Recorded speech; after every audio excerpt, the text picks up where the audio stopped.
आणि महाराष्ट्र आम्ही करून दाखवलं। आज देशाचे टेक स्टार्टअप आता मुंबई आणि हैदराबाद मध्ये नाही, आज बंगलोर आणि हैदराबाद मध्ये नाही, तर ते मुंबईमध्ये, पुण्यामध्ये आणि महाराष्ट्रामध्ये आज या ठिकाणी आपल्याला पाहायला मिळत आहेत। आणि पुढचं जे रेव्होल्यूशन आहे या देशामध्ये येणारं डेटा सेंटरचं, आज मला सांगताना आनंद वाटतो, गेल्या 5 वर्षामध्ये या महाराष्ट्रामध्ये आम्ही गेल्या 10 वर्षामध्ये, एका दशकामध्ये ज्या काही सुधारणा केल्या, आज भारतामध्ये जेवढी डेटा सेंटरची कॅपॅसिटी तयार झाली त्याची 60% कॅपॅसिटी एकट्या महाराष्ट्राने तयार केलेली आहे। पुढचं जे रेव्होल्यूशन आहे आर्टिफिशियल इंटेलिजन्सचं, क्वांटम कम्प्युटिंगचं, ते रिव्होल्यूशन मध्ये पहिल्या क्रमांकावर माझा महाराष्ट्र असेल। आणि पुन्हा एकदा मुंबईला तीच पोझिशन, त्याचं तेच स्थान परत करण्याचं काम आम्ही या ठिकाणी केलं। आज आपण पाहू शकतो, मगाशी अमित साटम म्हणाली गोष्ट खरी आहे, हे जेवढे प्रकल्प आहेत या एकाही प्रकल्पाची संकल्पना माझी नाही।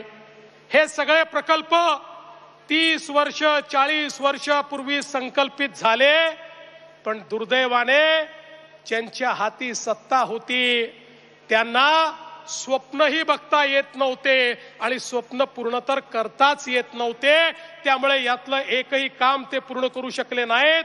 हा कोस्टल रोड असेल, हा अटल सेतू असेल, या ठिकाणी खऱ्या अर्थानं बीडीडी चाळीचं रिडेव्हलपमेंट असेल, या प्रत्येक गोष्टीला 30-30, 40-40 वर्ष अवकाश झाला। हे नवी मुंबईचं एअरपोर्ट 90च्या दशकामध्ये आपण त्याचा विचार केला, पण ही प्रत्येक गोष्ट या ठिकाणी होऊ शकली ती मोदीजींचं सरकार आल्यानंतर आणि या महाराष्ट्रामध्ये आपलं महायुतीचं सरकार आल्यानंतर। आज आपण बघा, धारावीच्या संदर्भात राजीव गांधी 84 साली बोलले,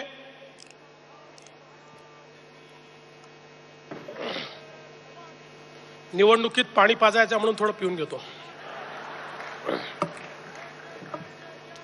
85 साली धारावीच्या संदर्भात राजीवजी बोलले, 85 पासून 2014 पर्यंत धारावीचं काही होऊ शकलं नाही, पण आज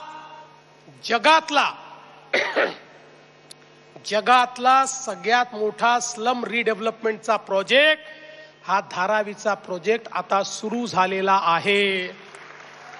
आणि धारावीकरांनो, मी तुम्हाला सांगतो, 10 लाख लोकांना घर हे आम्ही या धारावीच्या प्रकल्पात देतो, 10 लाख लोकांना। आणि जेवढे एलिजिबल आहेत या प्रत्येकाला धारावी मध्येच घर आम्ही देणार आहे। पण पहिला प्रकल्प असा आहे की जो एलिजिबल नाही त्यालाही घर देण्याचा निर्णय आपण केला, कारण आपल्याला माहिती होतं याला इनएलिजिबल ठरवून इथनं जर बाजूला काढलं तर बाजूला तो झोपडपट्टीच तयार करेल, त्याच्याकडे दुसरा पर्याय नाहीये।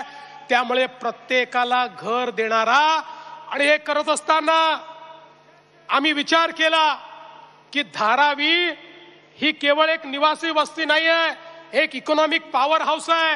आज त्या ठिकाणी पोट्रीचं काम असेल, त्या ठिकाणी वेगवेगळ्या प्रकारे लेदरचं काम असेल, त्या ठिकाणी फूड इंडस्ट्री असेल, त्या ठिकाणी स्मॉल स्केल इंडस्ट्री असेल, इतकी मोठी इंडस्ट्री आहे।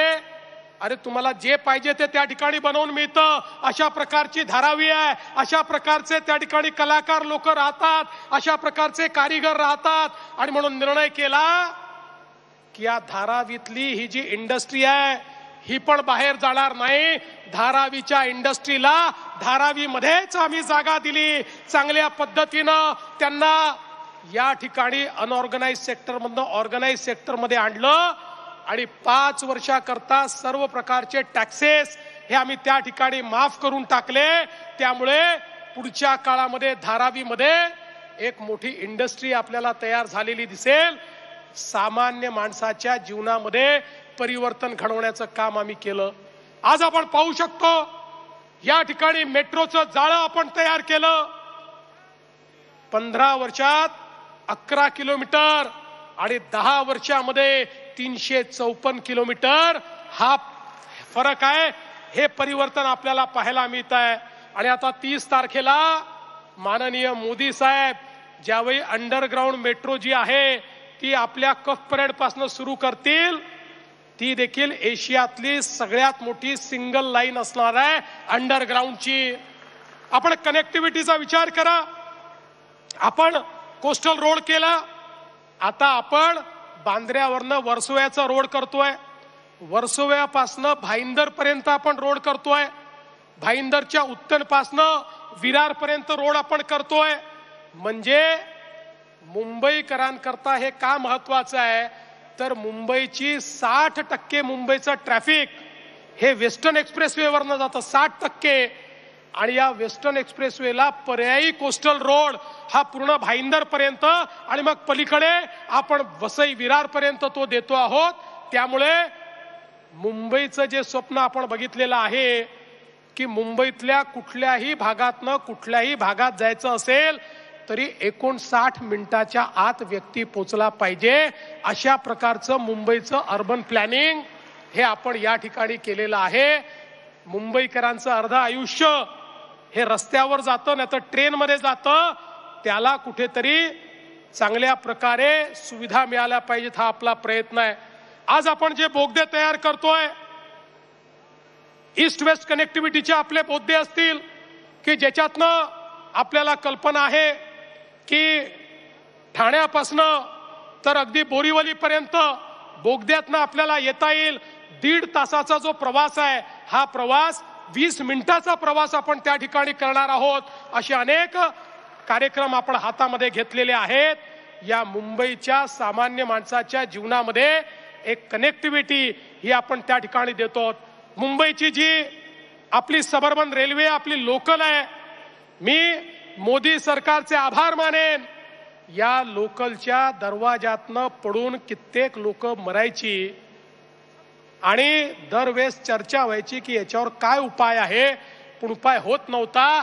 आता मोदी सरकारने हा निर्णय घेतला की आम्ही नवीन ट्रेन आणणार, बंद दरवाजाच्या ट्रेन आणणार, एसी ट्रेन आणणार, म्हणजे जसं आपण मेट्रोमध्ये फिरतो मेट्रो सारखीच ट्रेन ही आता लोकलला असेल, पण तिकीट मात्र वाढणार नाही। आज जे तिकीट आहे त्या तिकिटामध्येच आपल्याला त्या ठिकाणी ही एसी ट्रेन या मिळणार आहे।